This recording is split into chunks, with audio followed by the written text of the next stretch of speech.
হাইলাকান্দিত লোমহৰ্ষক কাণ্ড চলন্ত ৰেলৰ আগত ৰিল বনাবলৈ গৈ আৰক্ষীৰ হাতত গ্ৰেপ্তাৰ পাপু আলম বৰভূঞা নামৰ এজন যুৱক হাইলাকান্দিৰ লালা ৰেল ষ্টেচনৰ এখন চলন্ত ৰেলৰ সন্মুখতে কিদৰে ট্ৰেকত হৈ পৰিছে এজন যুৱকে চাওক দৃশ্য सफर करके आया हूं ये सब देखे ना लाइफ में मैं तब जाके यहां तक के आया हूं क्या दिन थे वो बेटा मैं सफर नहीं सफर करके आया हूं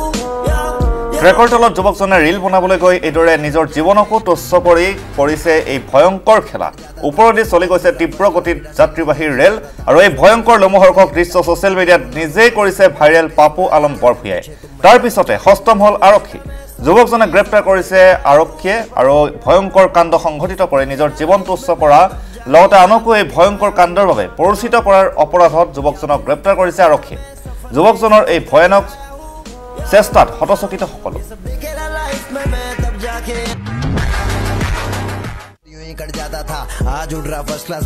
আজি পাপলু আলম বৰভূঞা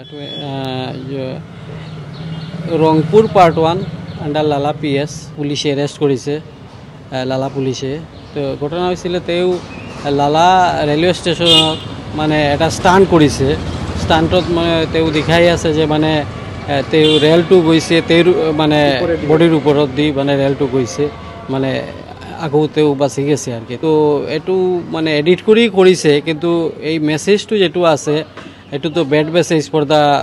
মানে সোসাইটি লেসন এটা দিব লাগে কাৰণ কটালৈকে মানে এনেকা যদি বাকি মানুহ এটো দেখি ইনস্পায়াৰ্ড হৈ কৰি থাকে তাহলে তো এটো ডেঞ্জাৰাস ফৰ দা লাইফ